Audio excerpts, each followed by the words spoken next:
अस्सलामुअलैकुम। देसी and spicy food में खुशामदीद।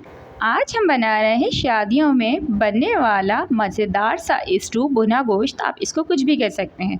तो वीडियो को आपने स्किप नहीं करना है, लाजमी एंड तक देखना है। तो चलें शुरू करते हैं। सबसे पहले आपने 3 से 4 बड़ी साइज़ की प्याज लेके उनको मोटा मोटा काट लेना है।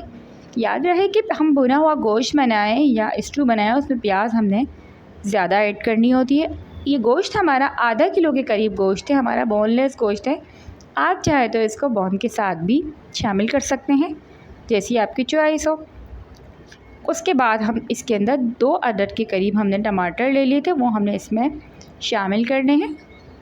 इसमें सारे मसाले साबुत और खड़े डलते हैं, तो आपने सारे मसालों को इसी तरह से ऐड करना है।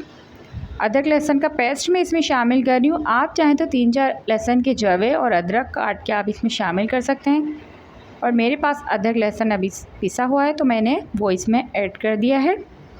उसके बाद सफ़ेद ज़ीरा 1 चमचा मैंने इसमें शामिल किया है। साबुत गरम मसाला 2 दालचीनी, 2 लौंगे और 3-4 काली मिर्चें इसके अंदर मैंने ऐड कर दी हैं। 8 से 10 मैंने इसमें साबुत लाल मिर्च ऐड की हैं, क्योंकि इसमें पीसी हुई लाल मिर्चें नहीं डलती, तो इसमें हम साबुत लाल मिर्च डालते हैं। नमक हमने इसमें 1 से 1.5 चमचा ऐड किया था, आप अपने टेस्ट के हिसाब से कम ज़्यादा कर सकते हैं।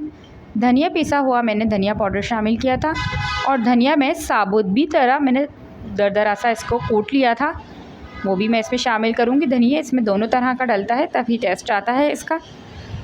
अब मैंने इसमें 2 खाने के चमचे, बड़े साइज़ के मेरे चमचे हैं, ये मैंने इसमें शामिल किए हैं ऑयल के। और अब मैं इसको अच्छे तरीके से मसाले को सबको मिक्स करूँगी। बाज़ लोगों को स्टू में प्याज साबुत अच्छी लगती है और बाज़ लोगों को प्याज साबुत अच्छी नहीं लगती, तो यह आपकी अपनी चॉइस है। आप इसमें उतना पानी डालें जितना आपको प्याज के हिसाब से सही लगे, क्योंकि प्याज अगर आपको बहुत ज़्यादा साबुत साबुत सी अच्छी लगती है तो आप प्याज इसमें बाद में भी ऐड कर सकते हैं। मुझे प्याज साबुत पसंद नहीं है, तो मैं इसमें पानी ऐड करके उसको बिल्कुल अच्छे से शॉर्बे की तरह बना लूँगी। तो ये देखिए, मिक्स करने के बाद मैंने इसके अंदर 2 बड़े मग भर के पानी मैंने इसके अंदर डाल दिया था। 1/2 लीटर के करीब मेरा पानी इसमें जाएगा, और गोश्त को गलने के लिए मैंने इसको रख दिया है। तेज़ आंच पर पहले हम इसको रखेंगे, बाद में हम इसको हल्की आंच पर रखेंगे।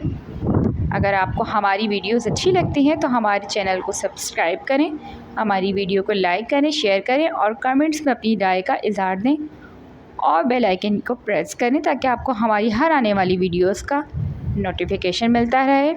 और हमें अपने अच्छे से कमेंट्स करके हमें बताएं कि आपको हमारी वीडियोस कैसी लगती हैं।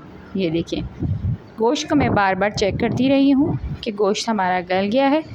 गोश्त हमारा तकरीबन गल चुका है, प्याज भी हमारी बहुत अच्छे से गल चुकी है, सॉफ्ट हो चुकी है हमारी प्याज।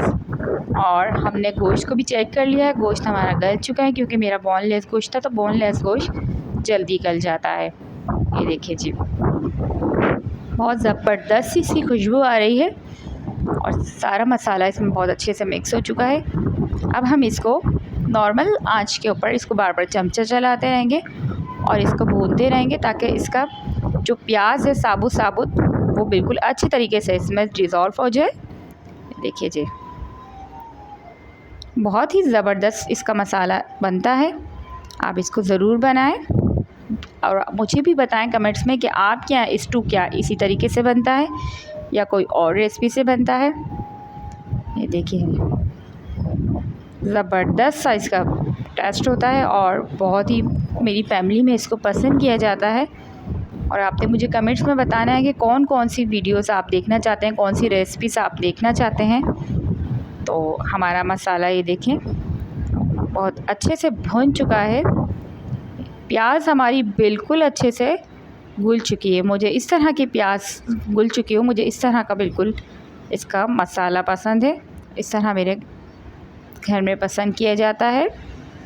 ये देखिए जी, ऑयल हमारा बिल्कुल अलग सेपरेट होने लगा है, और हमने इसको बहुत ज़्यादा भूनना नहीं है, हल्का हल्का सा हमने इसको ठीक सा रखना है, ताकि हमारा ये खाने में भी मज़ेदार लगे। अब हमने 1 प्याली दही लेकर उसको अच्छे तरीके से फेंट लिया था।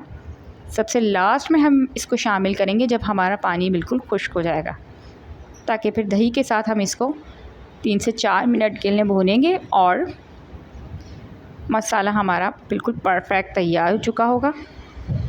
लेकिन 2 से 3 मिनट के लिए हमने इसको अच्छे से भून लिया है। अब हम इसके अंदर सबसे लास्ट में पिसा हुआ गरम मसाला शामिल करेंगे। इससे बहुत ज़बरदस्त खुशबू आती है। देखिए ज़बरदस्त सा हमारा ये स्टू तैयार हो चुका है। अब इसमें हम एंड में सबसे लास्ट में इसमें हम हरी मिर्चों को, मोटी हरी मिर्चों को बीच में से कट करके शामिल करेंगे और थोड़ा सा हरा धनिया हम इसमें अभी शामिल करेंगे और थोड़ा सा हम इसको लास्ट में डिश आउट करते हुए शामिल करेंगे। स्टू हमारा बहुत ही ज़बरदस्त तैयार हो चुका है। देखिए लास्ट में हरा धनिया हम इसमें शामिल करेंगे। आपने ज़रूर ये रेसिपी ट्राई करनी है और मुझे कमेंट्स में लाजमी बताना है। जब तक मिलते हैं नेक्स्ट वीडियो में, तब तक अपना बहुत सारा ख्याल रखें और मुझे और मेरी फैमिली को दुआओं में याद रखें। मिलते हैं नेक्स्ट वीडियो में, जब तक के लिए अल्लाह हाफ़िज़।